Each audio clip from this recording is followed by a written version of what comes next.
Na kwa kuhitimisha taarifa hii ya habari ni kwamba askari jeshi watano wa FRDC wameuawa.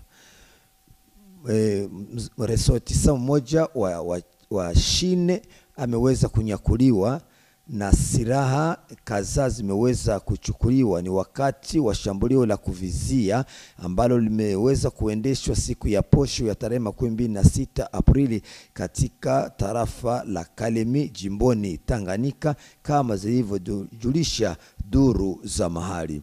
Kwa mujibu wa duru hizo, mkasa huo uliweza kujitokeza kunako barabara Kalemi Kabimba kwa nafasi iitwayo Kipori, ni kwa umbali wa kilomita 15 na Kalemi. Msafara huo umeweza kuanguka katika mtego wa wevi ambao wanaendelea kuendesha vitendo ama hujuma zao kando ya barabara. Duru hizo zaonyesha kwamba mkasa huo umeweza kuendeshwa majira ya saa 4 za mchana, wakati msafara ulikuwa ukitokea katika jiji la Kabimba kuelekea katika mji wa Kalemi. Wahalifu hao waliweza kushambulia gari hilo na kuwaua askari jeshi hao watano ambao walikuwa wakisindikiza msafara huo. Askari jeshi mmoja aliweza kuumizwa kwa risasi na kufariki baadaye. Waliweza pia kumuumiza dereva wa gari hilo ambaye ameweza kupelekwa katika zahanati moja na ambako anapata matibabu. Wahalifu hao waliweza pia kumnyakua mtu mmoja ambaye ni wa asili ya China na kumpeleka katika pori akiwa ni mtumishi wa kampuni GLC kama zilivyotaja duru zetu. Kiongozi wa tarafa la Kalemi John Mutombo hukumu ama kulaani kitendo hilo. Hapa ninamnukulu: tunatoka kupoteza askari jeshi watano na walioshambuliwa na pia mchaina huyo kuweza kunyakuliwa. Shambulio hiyo la kuvizia liliendeshwa kunako eneo la Kipori, wakati ambako watu waliweza kushambulia gari na kuweza kuwaua askari jeshi watano na kumnyakua huyo mchaina, tendo ambalo tunalaani kwa nguvu kwa waweza kuwapoteza wanajeshi wetu katika hali ama mazingira yasiyojulikana. Mwisho wa kumnukulu. Tujulishe kwamba hali ya kunyakua wa China imekuwa ya kila mara kunako eneo la barabara Kalemi Kabimba.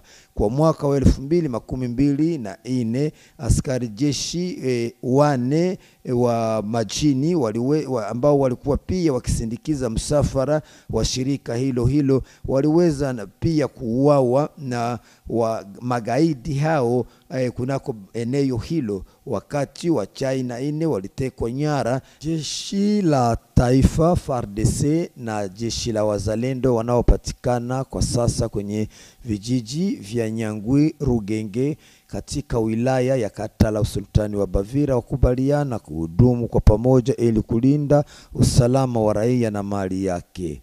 Hatua hiyo yachukuliwa Jumamosi Aprili 26 wakati wa mkutano na wanyapara wa vijiji hivyo.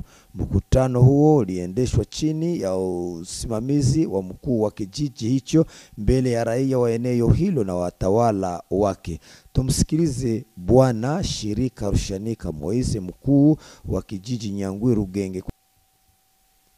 Uporaji wa kindani kabisa na ambao umepangiliwa vizuri umeweza kuendeshwa siku ya 5 ya tarehe 25 Aprili katika majengo ya kituo cha commission ya uchaguzi wa taifa, yani seni, na pia katika jengo la jumba la ujasusi ane kunako makao makuu ya Walungu ni katika usultani wa Ngweshe jimboni Kivu ya Kusini.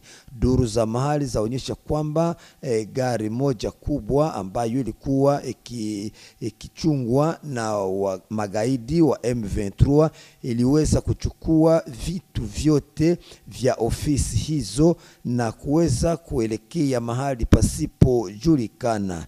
Pia kumekuwa na hua ya kibinafsi ambaye ni afisa mmoja wa kijeshi na kamanda wa jeshi la taifa ambayo nayo imepata uporaji huo siku hiyo.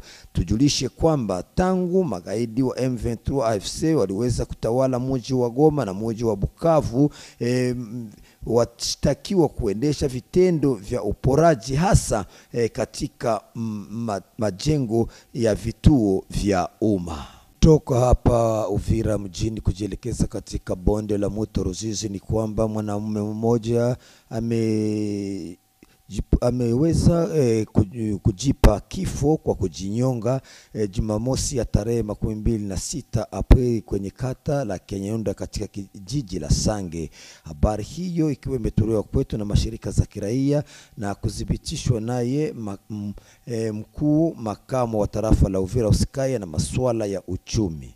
Kibonge Kifano Deki ataja kwamba visa halisi vya kifo hicho bado kujulikana.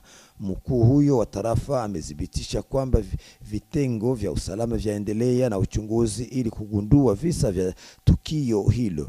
Huyu akilani kitendo hicho, mkuu makamu wa tarafa ametoa salamu za rambirambi kwa familia ya mhasirika na kwa wakaaji wote wa jiji la Sange. Tulienda kupata mazungumzo kati ya wazalendo na wa FRDC kwa kuweza kutengeneza amani ndani ya kijiji ketu na ndani ya groupment yetu. Kwa ile wazalendo walienda kutoa malalamiko yao kufatana na ujio wa FRDC na wa FRDC nao tukasema ya kwamba sisi wakaji tunahitaji amani, na wao walituambia kama kweli ile amani itaenda kuwa na hapata patikana tena ile mambo ya masasi au ya mizozo mbalimbali kama gisi inasemeka. Na kwa sasa wazalendo na wa FRDC wataenda kuishi kwa pamoja bila tatizo. Wanapokea kwa shangwe na vigelegele kufatana na gisi matamshi ya yeye kamanda aliyekuya wa wazalendo kama vile wa FRDC, wakasema ya kwamba wataweka amani na tatizo halitakuwa au hakutakuwa tatizo yoyote kama gisi wale ambao walipita tariki 12 mwezi wa pili. Kwa wasiwasi ya raia walikuwa wanadhani kama ni jeshi maadui ambao wanakuya, lakini wenyewe walisema wenyewe hawako maadui, wako wakongomani halisi, ni askari wa FRDC, na ndio kwa maana walipenda waje wazungumuze na raia na kuonesha raia kama watatumika mkono kwa mkono kwa kuleta amani ndani ya mwingine wetu, ili yale mambo ya mizozano kama gisi aliyopita mu groupment zingine isiende kufanyika hapa kwetu Katala, na wengine waende kuwa mfano. Watu watatu wapoteza maisha yao katika ajali ya barabarani, ajali ambayo imejitokeza Pakimanga sio mbali na ofisi ya OCC kando tu ya nyumba yake mbunge wa taifa Justin Bitakwira Bionahai. Waliofariki dunia ni wale waendesha pikipiki wawili wakiwa wa asili ya Kirundi na askari jeshi mmoja. Ajali ambayo imejitokeza wakati pikipiki mbili ziliweza kugongana zikiwa na mwendo wa kasi, huku pikipiki zikiwa zimevunjika. Habari hiyo ilitolewa kwetu nao watu wa karibu na waliofariki waendesha pikipiki hao na kuhakikishwa naye mratibu wa shirika linalokusanya waendesha pikipiki Asnamok. Kwa mujibu wake Misaliko Bitingingwa Christian, mratibu wa Asnamoke, aeleza radio yako kwamba mwendo wa kasi ndicho chanzo cha ajali hiyo. Alaani kwa nguvu mwenendo wa kasi unaotumiwa na waendesha pikipiki kwenye barabara ya taifa namba 5. Shirika za kina mama zaomba viongozi husika kuwapa wahasirika wa mafuriko nafasi ya ujenzi mpya. Hayo yametajwa juzi wakati wa kuhitimisha mwezi wa kina mama Pakimanga. Mashirika hayo yametaja kuwa Waathirika wa kupanda kwa maji ya ziwa Tanganyika kama vile pia wa maji ya Nyangara wapitia hali ngumu ya maisha. Kwa kujibu kwa swala hilo, gavana makamu ajulisha wapasha habari kuwa viongozi kwa ngazi ya juu wajadiliana kuhusu jambo hilo ili kuweza kupata suluhisho. Mwanasheria Jean-Jacques Elakano aomba waathirika kuwa na subira, kwani tatizo hilo linaomba uwezo mkuu, kwani yagusa nchi nyingi duniani, sio Kongo ya